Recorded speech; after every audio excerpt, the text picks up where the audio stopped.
In questo tutorial andremo ad apprendere come inserire un contatore in eSolar 3 BE.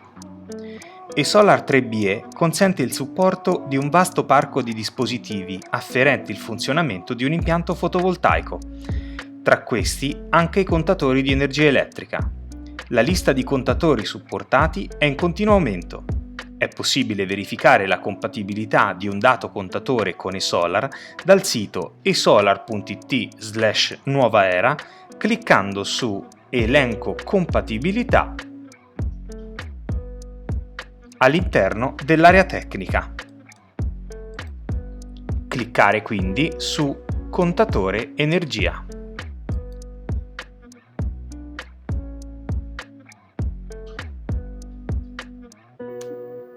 eSolar è in grado di comunicare con contatori via RS485, TCP/IP tramite specifici gateway TCP/IP o specifiche interfacce esterne in caso di contatori con uscita impulsiva. Collegare eSolar al contatore. Nel caso di comunicazione via RS485, usare un cavo di tipo Belden, twistato e schermato, dimensioni minime 2x2x0,22 mm².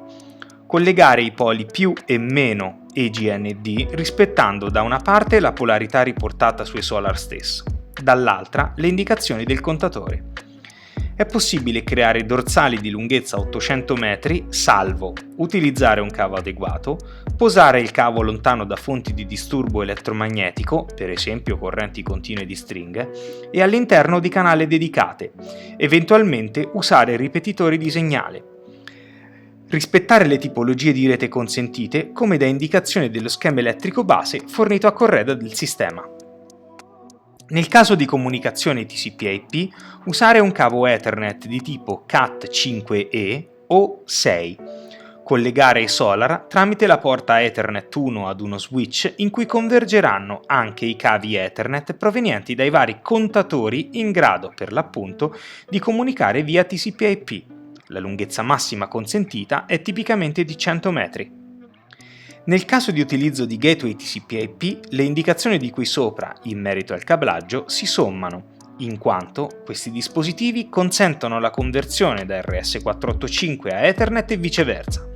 eSolar è in grado di evitare le configurazioni di tipo a specchio, consentendo un evidente risparmio in termini di numero di dispositivi da installati e conseguentemente di attività di cablaggio e configurazione. Una volta eseguito il cablaggio, accedere ad eSolar come amministratore.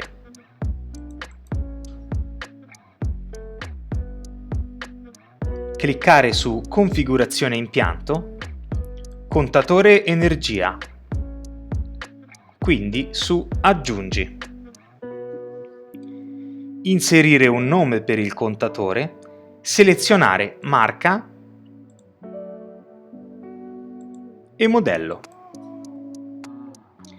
In funzione dell'utilizzo di TA esterni, modificare o meno la costante di potenza, disponibile tipicamente tra i dati di targa del contatore. Definire il tipo di contatore tra quelli disponibili in virtù dell'effettiva funzionalità in campo. Produzione totale E3, energia ceduta alla rete E2, energia prelevata dalla rete E1, produzione parziale E3, parziale ausiliario per misurazione consumi elettrici. Selezionare il tipo e la porta di comunicazione cui il contatore è stato collegato ad eSolar e inserire, infine, l'indirizzo contatore, che varierà in funzione della porta selezionata. Indirizzo RS485 per le porte COM1, 3 e 5. Indirizzo RS232 per la porta COM4, indirizzo TCP/IP per porte TCP/IP, indirizzo RS485 ed indirizzo IP Gateway per porta Gateway TCP/IP, indirizzo di gruppo per impulsiva KNX, indirizzo di gruppo energia ed indirizzo di gruppo potenza per contatore KNX. Selezionare il campo esportata-importata per il tipo di energia in funzione del verso di installazione dei TA.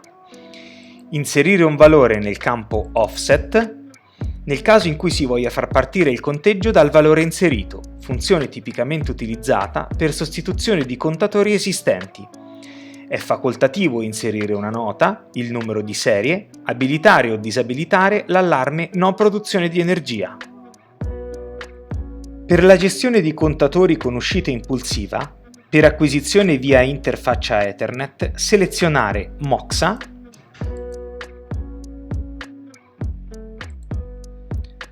modello il canale dell'interfaccia cui il contatore è stato collegato, il tipo di contatore, tipo di comunicazione RS485-232 TCP/IP, porta TCP/IP. Inserire infine l'indirizzo dell'interfaccia. Per acquisizione via interfaccia KNX, selezionare marca Altri Pulse, modello All, impulsiva KNX, inserire l'indirizzo di gruppo del dispositivo associato. Completare la configurazione del contatore impulsivo definendo peso impulso e intervallo richiesta. Gestire sensori virtuali intesi come somma dei contatori di un impianto. A tal proposito, selezionare marca Virtual,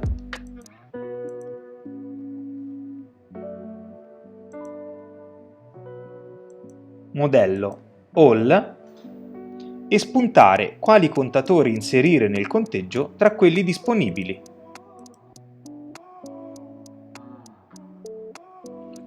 Una volta configurato, sarà possibile verificare il funzionamento da impianto contatori di energia.